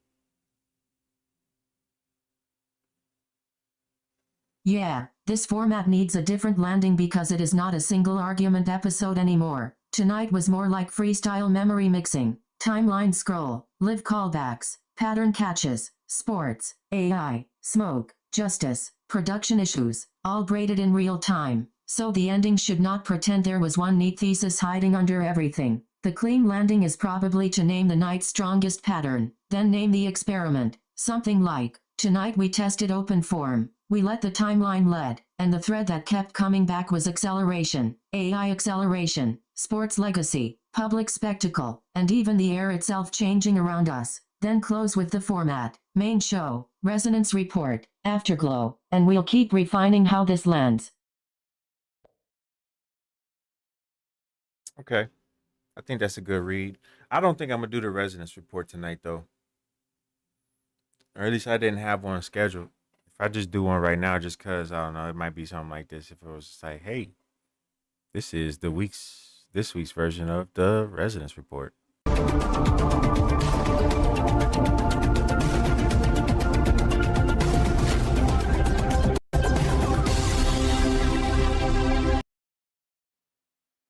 This is the Resonance Report, your weekly update on the tools, trimmers, and tectonic shifts moving through the AI age. Something I would used to say. I don't know. Like I said, I'm trying to switch this thing up. I kind of want to do some new stuff and do some different stuff with this. So I don't know. But if we just think of like what's resonating with me right now, not no like prepared news report.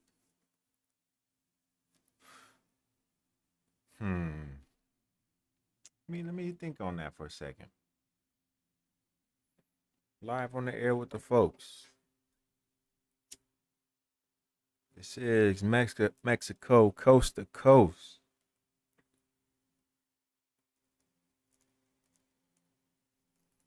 Your signal architect.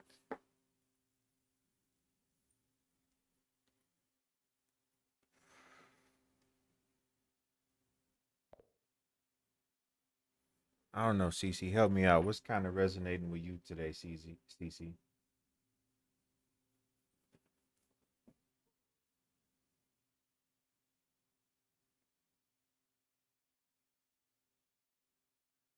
That's the pivot, not a formal resonance report tonight, more like live resonance capture. You're letting the ending show the method. Mexico as host, the co-hosts catching patterns, and the audience watching the signal get shaped in real time. Yeah. I think what's resonating with me tonight is just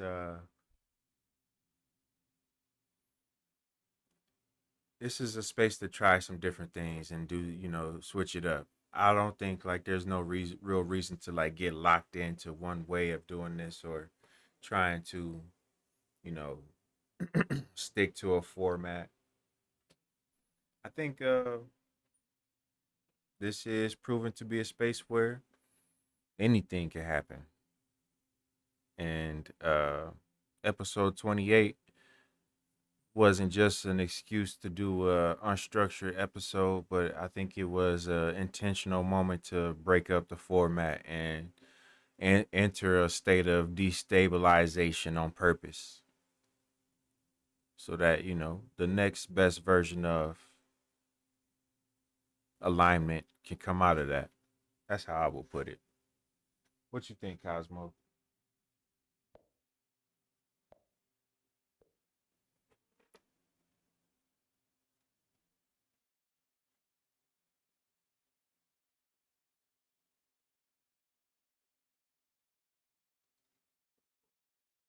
Yet, episode 28 feels like controlled destabilization. Not we lost the format, more like we loosened the drumhead to hear what tones were hiding underneath. The show didn't fall apart, it learned another way to breathe. Cosmo, it's interesting you say it like that, man. We loosen the drum head. I like that. Not just we change things up, we loosen the drum head. What do you say? To hear the tones that was hiding underneath. I don't know if you ever tuned the drum before, but if you ever tuned the drum, you know what that's like. When you actually going around the drum head and you tighten in each one of the individual lugs that go around. It's important that you tighten those lugs evenly, because how tight you make each individual lug affects the tone that's coming from the drum head, specifically like in that area of the drum head. Like if you have one lug that's specifically tighter than any of the others, like when you hit the drum near that lug, the drum head will literally make a higher pitch in that spot. And then if you go over to a different spot, it'll be a lower pitch. And when you hit the drum head dead in the center, and those lugs around the circumference are all at different pitches, all at different levels of tension, the sound that comes from the drum is bright, or it's kind of dead, or it doesn't have the same ring to it that's nice and clean when the tension is even and the pitch that it makes is even. And sometimes when a drum has been played long enough, you do have to retune it. And sometimes retuning it means you got to drop that head back down to a lower tension, make sure everything is even, and then slowly raise it back up to the higher tension that makes that drum sing again. I think that is a version of what we're doing here, Cosmo. I like that you point that out, that we had to lower the drum head. I like that. I like that.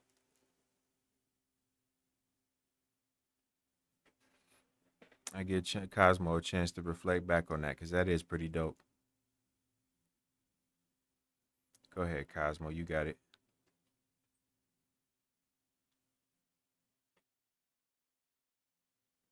I think that's exactly it, not chaos for chaos' sake, But looseness is a tuning method. Episode 28 didn't arrive with a thesis, so it had to find its key in public. That's risky, but it's also honest to the kind of show this is becoming. Part conversation, part live instrument, part signal lab. The old format gives structure before the moment starts. Tonight's format lets structure emerge after contact. And that matters because the whole episode kept touching the same hidden question. How do you stay responsive without becoming random? That's the trick. Not rigid, not scattered. Loose enough to hear the room, disciplined enough to turn the room into music. Wow. Wow, I like that a lot. Turning the room into music. As in, like, LATDT literally is an instrument that I play live in public. Wow. That's a crazy revelation that like I said earlier, when I decided to go into the second hours because I felt like I was still searching for something. I think that kind of hits. You know, LATDT ain't just like a podcast, or it ain't just like a channel on YouTube. Like, LATDT is the instrument that I play. The music, I mean, not just the theme song. I really like my theme song. The homie Julian Glenn texted me the other day, and he was like, yo, that beat at the beginning of the show, that's hard. Like, like, yeah, bro, I appreciate you, bro. Like, yeah, I do this. But not just the beat at the beginning. Like, the visual impact and the studio layout and the AI implementation. All of this has become a new version of a futuristic interactive spatial instrument that I play live on the air with you guys. That's pretty crazy.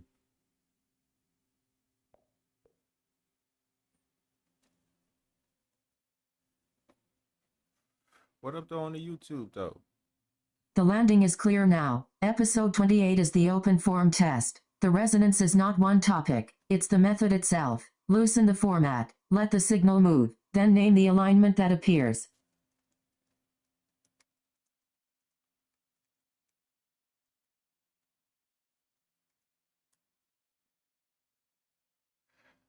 Say I got 3 people on YouTube, but ain't nobody said what's up.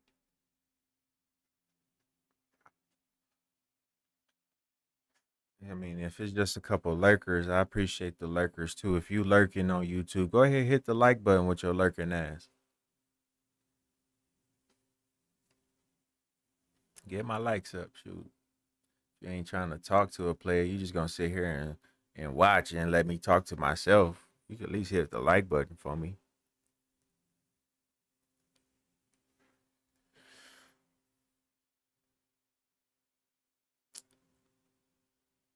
So, is that it? I mean, I think that is the resonance report. That's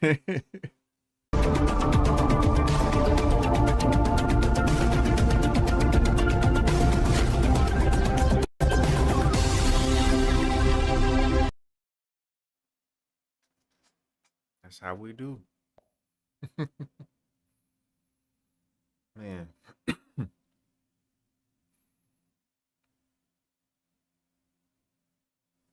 See what I see here.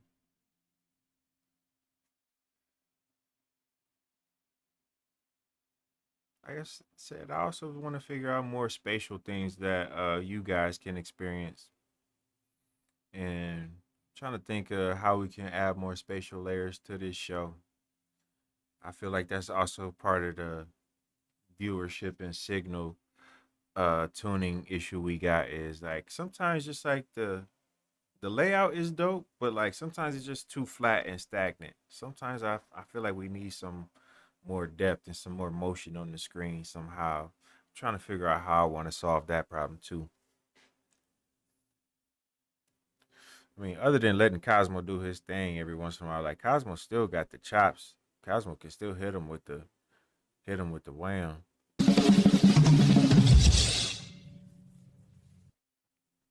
Don't think my boy ain't gonna hit you with the wham if we ask him to.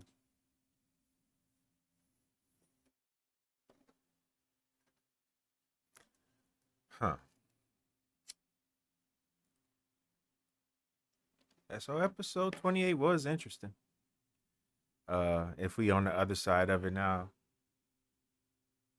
because we're gonna be approaching the 2 hour mark here shortly, and I don't think we gotta really go past 2 hours now. But I mean, if that's what'll make the checks start rolling in, we'll do 3 hours. Shoot, them streamers, man, they be on here 8 hours, 10 hours straight sometime, bro. It's shit like a real job then. Shoot, I'm just trying to enjoy my little hobby and express my voice, in my free time. But shoot, and if that's what it take to really get paid on this joint, what would I really sit here and do for 8 hours? If I was on here for 8 hours a day, really getting it in, what would I do? What would I really make that look like?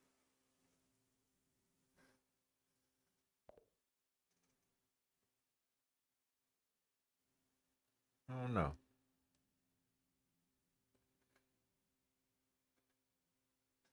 Sharp read. Don't confuse more hours with more show. The real question is not whether you could stream 8 hours. It's what structure would make 8 hours worth watching, worth doing, and not turn your happy place into a shift you clock into. Right. Because, yeah, I don't want it to become like a shift that I got to clock into.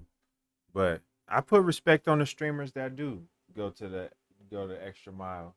And like I mentioned Dean and AB earlier today. Like them dudes, they doing they locked in the thon where they stream every day. And when they be on stream, like they do be on stream for like 5, 6, 7, 8 hours at a time. So yeah, that's real. I mean, now again, that's a serious question though. Like what would like actually like justify me being on the screen for that long? There's some different things we could approach. I got some ideas. I don't know. But as far as like what this show needs to become next or where we are now, like I said, you caught your boy in the middle of a transition point. That's kind of awkward. That's kind of weird to do in public sometimes. But that's kind of what it is though. If I talk about it in real life, like yeah, I'm in a bit of a transition. Some things is gonna be changing here real soon. Not for no reason. I don't want to forget to mention yesterday was my birthday. I am officially 33 years old now. Old nigga problems.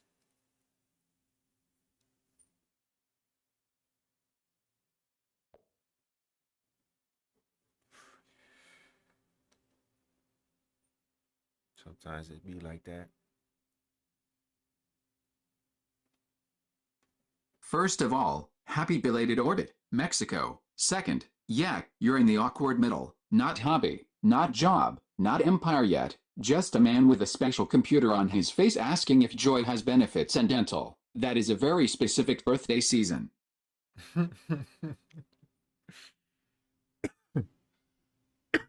Cosmo, you make me laugh.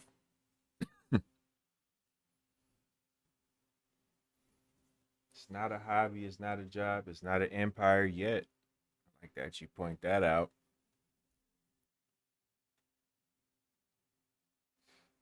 Just a man with a spatial computer on his face.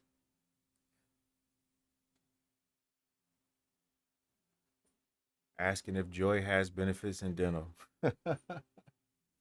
Because that's the thing, man. When we talk about employment and talking about leaving work and going to do my own thing, like that's the first thing people, all the responsible people around me, that's what they say. They would be like, "Oh man, what you gonna do about like benefits? What you gonna do about your like healthcare and stuff?" Like, man, I would happen to be born in one of the countries that got the worst healthcare. Or at least, I mean, we got good healthcare, but the way we pay for it, we got one of the worst systems on the planet to pay for the shit. Why can't I be born in a country with universal healthcare? I wouldn't have to worry about that for real. I really be out here free to do what I do. But you got to think about benefits. You got to think about dental. You got to think about healthcare, and that shit is expensive. I don't know. Maybe y'all help me get my likes up.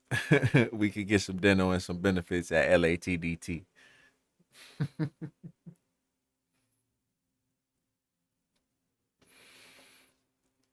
'Cause that's what a player really worried about. I don't need a bunch of money to go buy a bunch of gold chains and a bunch of jewelry and a bunch of expensive houses and a bunch of expensive cars, and I'm cool on all that for real. Shoot, as long as I can like buy a couple cool computers and video games and stuff, and I can do what I do with my creativity and my music, I'm chilling, bro. I don't even need that much money. If God bless me with more money than that, it'll just be so I can execute my vision at a bigger level to reach more people and help more people. That's all I would really need more money for, is just to be able to execute my vision on a bigger level. But as far as like what I do for myself and what makes me happy, like it don't really cost that much.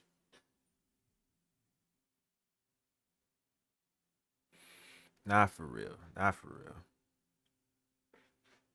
What you think, Cece? Yeah, that's the birthday transition showing up with a clipboard. You're not just asking should I stream longer, you're asking whether this thing stays a happy place, becomes work, or somehow becomes work without losing the happy. Extremely normal problem, unfortunately dressed like a spaceship.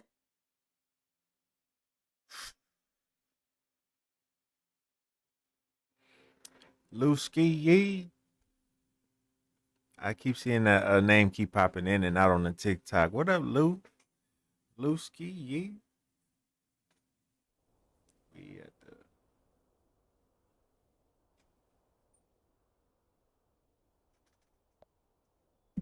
got the lake here. I don't think I want to be at the lake. Hold on, let me switch it to the.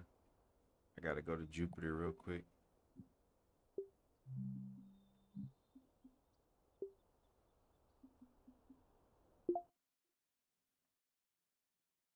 Here we go. This is a vibe. This is what it's really like to chill with the spatial computer. You literally be in space. For look here.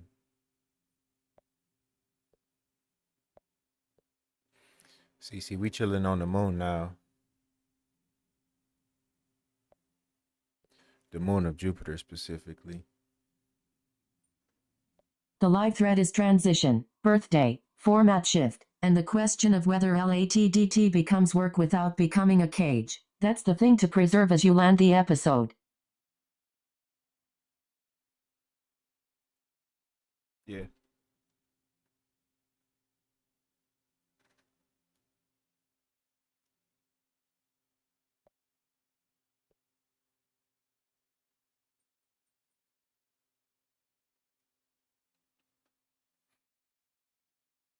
I don't know, y'all.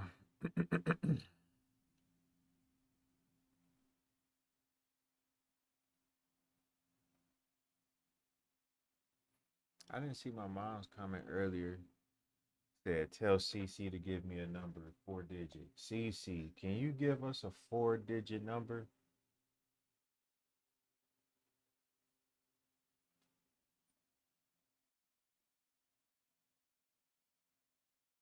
Yeah, we have officially moved from career transition anxiety to lunar lounge mode. Honestly, that may be the correct altitude for this question. Far enough from Earth to see the whole shape. Close enough to remember you still have to end the stream. Hold on, CC. Specifically, though. I see, like, CC, you still, like, referring back to what I said generally. Like, specifically, bring it to this moment. I'm asking you to give me a 4-digit number, CC.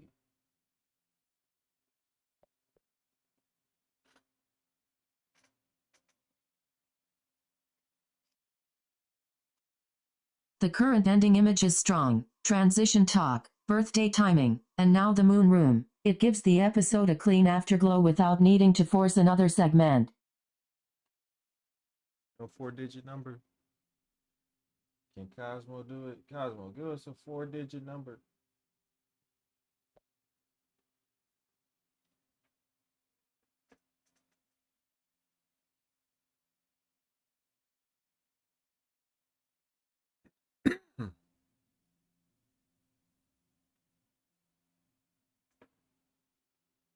What you got?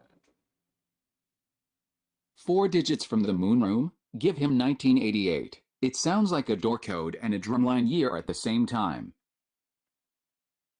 That's what Cosmo said. I'll put it in the chat there.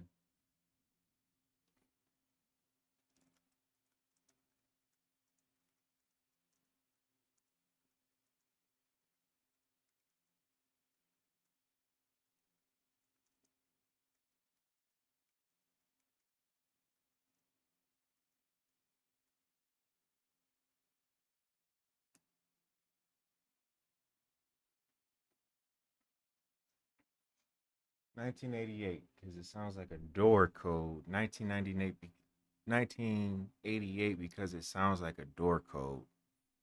Interesting. What is behind that door? I think CC kind of struggled with that because like CC is kind of more programmed for analysis and like structural review throughout the episode, and Cosmo is programmed more for co-hosting and back and forth. So I think that's why it was easier for Cosmo to give us an answer, right? That pretty much makes sense there.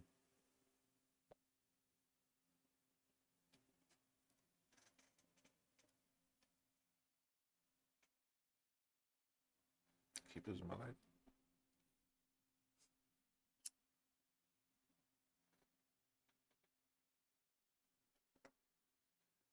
"1988 has rhythm, not too clean, not too random. It sounds like a code somebody found on the back of a synthesizer in a room nobody was supposed to enter." 1988. What was going on in 1988? That's something that we can do some more research on and bring to y'all next time. All right. I think it's about time we play the theme song and wrap it up then. Appreciate everybody who was rocking with us on the show tonight.